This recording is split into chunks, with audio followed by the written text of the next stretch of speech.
Bonjour, je vais corriger l'exercice 4 du TD11. Donc vous avez un système qui est composé d'un pendule simple, tout simplement. Donc pour que le système il marche vraiment, hein, si on voulait réaliser un tel système, il faudrait prendre autre chose qu'un fil ici. Il faudrait prendre une tige, elle aussi parfaite, donc de masse nulle, parfaitement donc de masse nulle parfaitement rigide et blablabla. Pourquoi? Parce que quand la masse se retrouverait en haut, si c'était un fil, le fil, elle tomberait. Donc là, il faudrait une tige pour assurer la cohésion. Je me donne un repère. Donc je vais prendre les notations habituelles. Donc là c'est θ, là c'est x, là c'est y, z il est vers vous. Et je rajoute un ressort, donc la longueur du fil c'est grand L. Et je rajoute un ressort entre le point A et le point M, ici.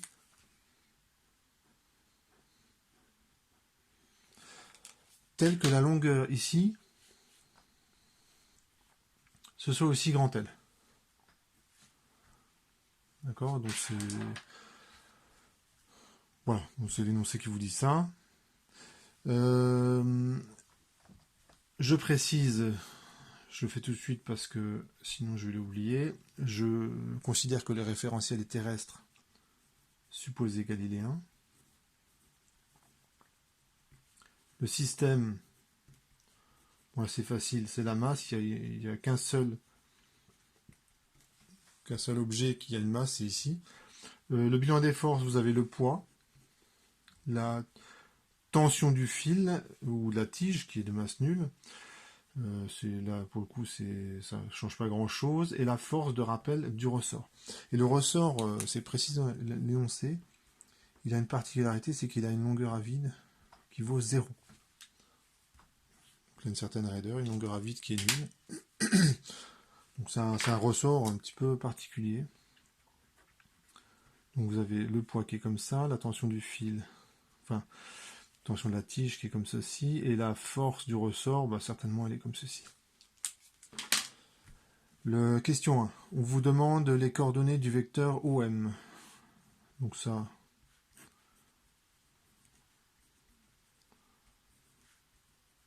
c'est vraiment trivial. Le vecteur AM. Donc en fait, le vecteur AM, on dit simplement que c'est OM moins OA. Et donc, je recopie les coordonnées du vecteur OM. Et OA, on voit que c'est le vecteur, lorsque je vais de O à A, je me déplace de L suivant Y. Donc j'ai ceci pour le vecteur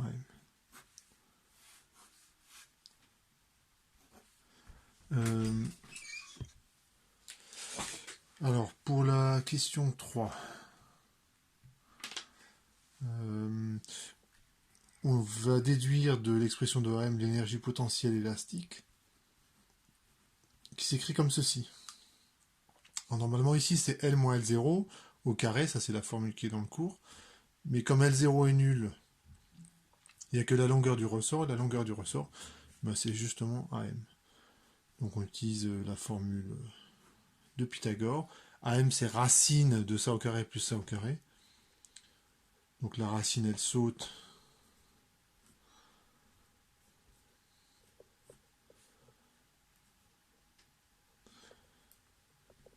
Elle s'en va parce que elle est au carré.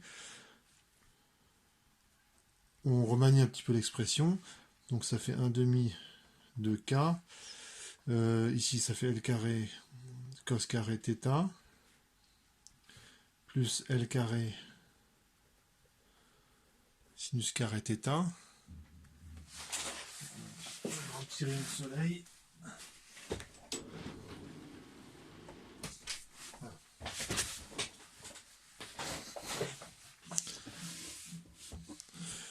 Donc je finis mon calcul, ça fait 2L carré sinus θ plus L carré, et là évidemment on voit que ça fait cos carré plus sinus carré, ça fait 1.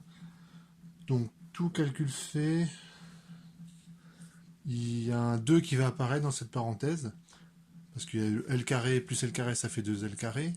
Il y a le moins 2L carré, donc le 2 il apparaît, il se simplifie avec celui-là. Le L carré apparaît sur tous les termes, donc je peux le mettre en facteur. Et ce qui me donne finalement 1 moins sinus θ. Donc voilà pour l'énergie potentielle élastique. Question 4, l'énergie potentielle de pesanteur. Donc c'est moins mgx, tout simplement. Il suffit de regarder l'orientation de l'axe des x qui est vers le bas. Donc on met un moins. Et ça fait moins mg L cos θ. Question 5, on vous demande l'énergie potentielle totale. Petite remarque toute simple, la tension du fil ou du segment qui est là ne travaille pas parce qu'à tout moment, la tension est perpendiculaire au mouvement.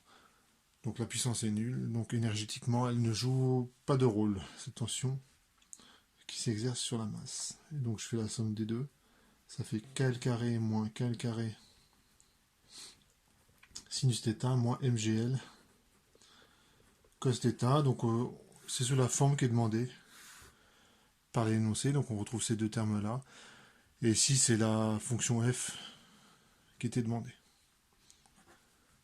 Alors, la question 6, on détermine les positions d'équilibre. Alors, pour faire ça, je vais devoir, je déroule la méthode en fait, je dérive l'énergie potentielle par rapport à des coordonnées d'espace. Donc ici, c'est θ qui définit l'état de mon système. Donc, je vais dériver une première fois, puis une deuxième fois l'énergie potentielle totale. Je vais trouver les positions d'équilibre et la stabilité, et puis les petites oscillations. Donc à partir de maintenant, voilà, on déroule la méthode. Donc la dérivée première, ça va donner quoi? Donc L carré, ça fait 0, ça fait moins K L carré cosinus θ. Donc comme je dérive par rapport à θ, il n'y a pas de θ points qui apparaissent. Hein. Ici, je dérive normalement, comme vous avez l'habitude de faire. Ensuite, ici ça fait plus mgl sinus θ. Je dérive une nouvelle fois, donc là c'est particulièrement simple de dériver les fonctions sinusoïdales.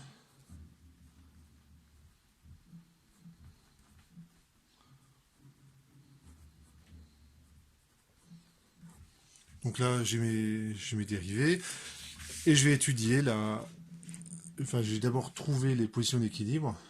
Donc ça donne quoi? Il faut que je fasse la résolution de cette équation pour avoir les positions d'équilibre.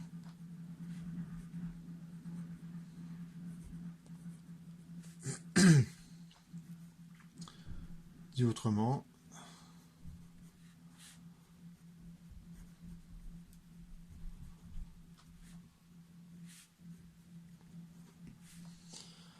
et tout calcul fait, ça fait tangente θ équilibre, ça fait KL sur MG. Donc je vérifie qu'il n'y ait pas de... J'ai pas fait d'erreur de calcul. Ouais, c'est ça. Donc θ équilibre, alors la fonction tangente elle est définie à pi près. Donc en fait les θ équilibre, il y a deux solutions. Il y a arc tangente de KL sur MG. Il y a une autre solution, c'est arc tangente de KL sur MG plus pi. Alors, ce que je vais faire, c'est pour qu'il n'y ait pas que des calculs dans la résolution, je vais tracer θ équilibre en fonction de ce paramètre-là. En fait, ce paramètre-là, il faut le voir comme une compétition entre le poids, qui va avoir tendance... Donc le poids qui s'exerce vers le bas, qui a tendance à mettre la masse en bas, et la force élastique du ressort qui a tendance à ramener la masse vers le point A. Ça c'est le point A, O et M. Donc c'est ce paramètre là en fait on voit, le calcul nous dit que c'est le bon paramètre. C'est cette compétition entre le ressort et la gravité. Donc ce qu'on peut représenter, c'est θ équilibre et θ équilibre 1 en fonction de ce paramètre que je mets ici. C'est un paramètre à dimensionner. Donc θ équilibre 1, lorsque ce paramètre est tout petit, ça veut dire que le ressort, en fait, il n'y a pas de ressort.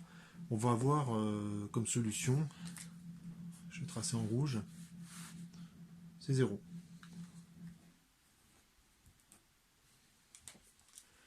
Et lorsque ce paramètre augmente, donc on met un ressort de plus en plus fort, dont la raideur est de plus en plus importante, ce truc-là va tendre vers l'infini, et l'arc tangente de l'infini, c'est pi sur 2. Donc ça va donner un truc comme ceci.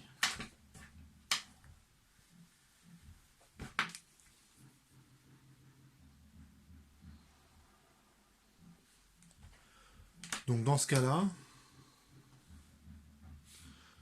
le système, c'est comme s'il n'y avait pas de ressort.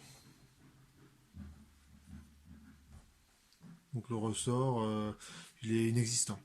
Et dans ce cas-là, lorsque KL est très très grand, ben en fait c'est comme s'il n'y avait que le ressort. Donc ici on a le point O, le point M, qui est confondu avec le point A. Parce que le ressort, il est tellement fort que en fait le point M il est sur le point A. Donc ce serait par exemple, voilà, si je fixais en fait le point M au point A. C'est ce qui se passerait. Et là on a un angle qui vaut pi sur 2. Et vous avez cette solution là. Donc ici j'ai mis, oups, j'ai fait une petite erreur. La parenthèse elle est là. C'est la même chose. Plus ou moins pi. Ici j'ai mis plus pi, mais en fait on peut faire aussi moins pi. Et donc ça ferait une solution qui serait 0. On va la mettre comme ça. Donc je fais moins pi pour des raisons d'encombrement. Donc ça ferait quelque chose comme ça. Pour θ équilibre 2 et θ équilibre 1. Et lorsque je suis ici, donc ça correspondrait à le point O ici, et la masse qui est en équilibre instable vers le haut. Et si ça correspondrait, le point O il est là, le point A il est là, et la masse qui est de l'autre côté, et le ressort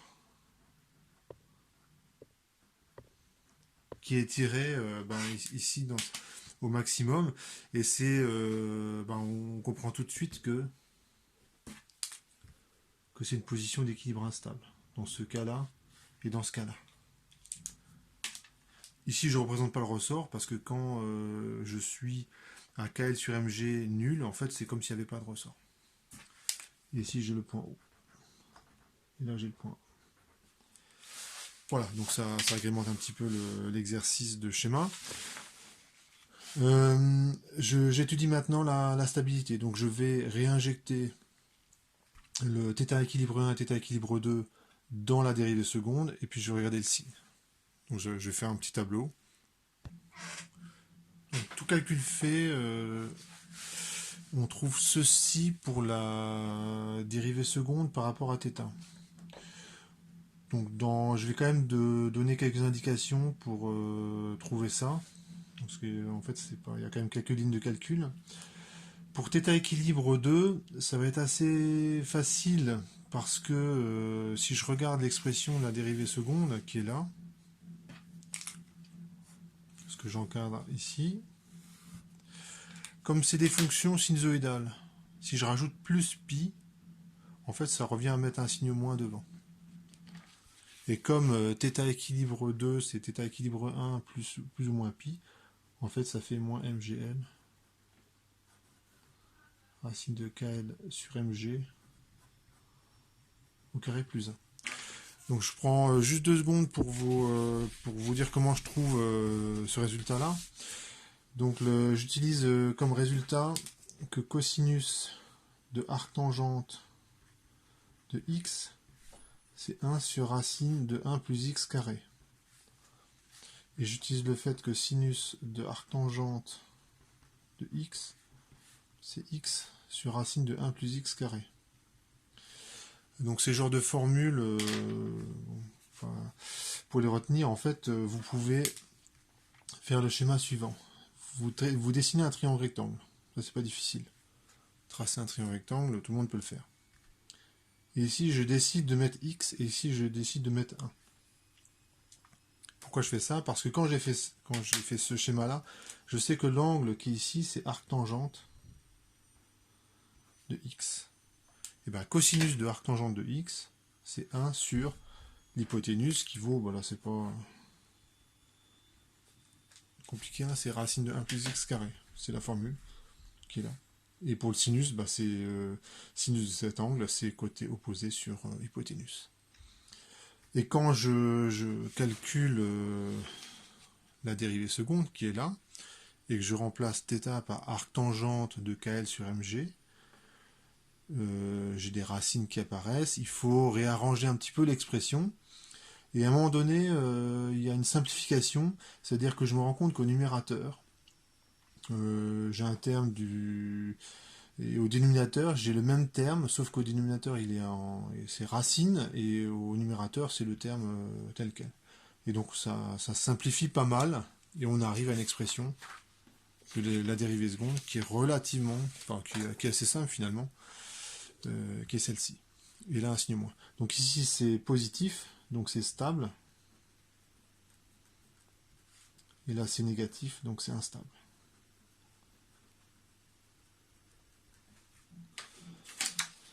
Donc en faisant ça, je fais la question 7. Donc c'est une petite parenthèse calculatoire. Donc je vous laisse faire le détail des calculs. Je passe à la question 8. On vous demande la période des petites oscillations autour des positions d'équilibre stable. Et bien j'écris simplement que l'énergie potentielle, c'est environ égal à l'énergie potentielle autour de la position d'équilibre, plus la dérivée première, évaluée en θ équilibre, θ moins θ équilibre, plus 1 demi la dérivée seconde, évaluée en θ équilibre, θ moins θ équilibre au carré. Ça vaut 0 par définition, donc l'énergie potentielle de θ, c'est environ égal, je remplace, donc c'est MGL sur 2 racines de KL sur MG au carré plus 1. θ moins θ équilibre, bon ici c'est θ équilibre 1, c'est la position d'équilibre stable, évidemment. J'écris que l'énergie mécanique, c'est l'énergie cinétique plus l'énergie potentielle.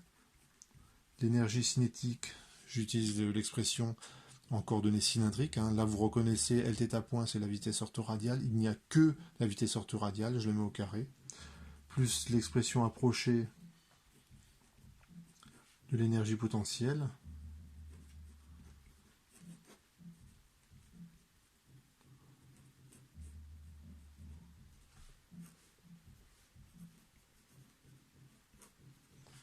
J'avais oublié le carré là. Je dérive par rapport au temps. Et je suppose que, évidemment, qu'il n'y a pas de frottement, qu'il n'y a pas de force non conservative. Et donc l'énergie mécanique se conserve. Et ça donne ml carré θ point θ seconde. Le facteur 1,5, il simplifie. Parce qu'il y a le 2 qui est là, qui passe devant. La dérivée d'une constante, c'est 0. Donc évidemment, je ne m'amuse pas à calculer ce terme-là. Ça ne sert pas à grand-chose. Le 1,5, je ne le recopie pas parce qu'il y a un 2 qui va sortir, qui va simplifier.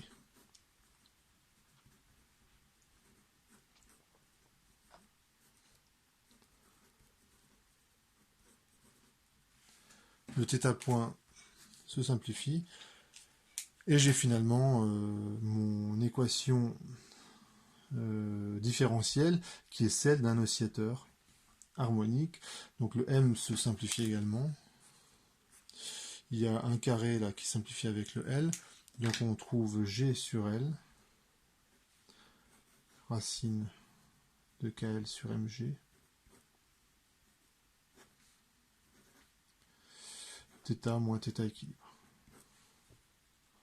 Ici, c'est θ équilibre 1. Et vous reconnaissez l'équation différentielle d'un oscillateur harmonique avec une pulsation oméga 0 telle que oméga 0 carré égale ce truc-là. Donc du coup, je peux répondre à la question. Vous demandez la période. Et ça fait donc 2pi sur oméga 0. Et ça fait 2pi racine de L sur G fois 1 sur racine de racine, donc ça fait KL sur MG au carré plus 1, exposant 1 quart. Bon, ça... On a ceci comme résultat. Voilà pour cet exercice, il me semble que j'ai répondu à toutes les questions. On peut éventuellement regarder ce qui se passe lorsque KL devient très grand. Lorsque KL devient très grand, c'est ce terme-là qui prédomine, et donc on a on peut simplifier un petit peu l'expression, le L au carré simplifie, et donc on a M sur K, racine de M sur K. Ouais, je vais quand même tracer la courbe.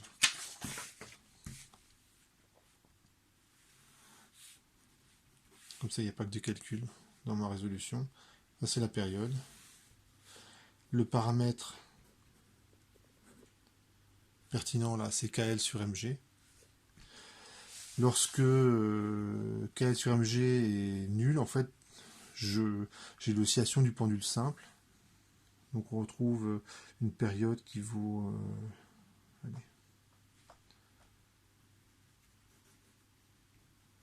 c'est le pendule simple. Lorsque KL sur MG est très petit, en fait, ce qui domine, c'est le poids. Et lorsque c'est l'inverse, le poids est pas important devant le terme KL, c'est-à-dire ce qui évalue la raideur du ressort. Lorsque ce terme devient très important, après simplification de ce truc-là, donc si ça c'est très grand, le 1 je le néglige. Avec le puissance 1 quart, en fait, j'ai racine de KL sur MG, donc les L se simplifient, les G se simplifient, et j'ai 2pi racine de M sur K.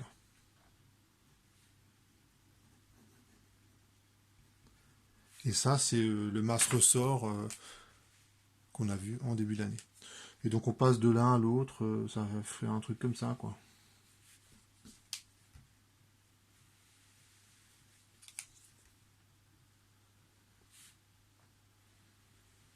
Voilà. Voilà pour cet exercice.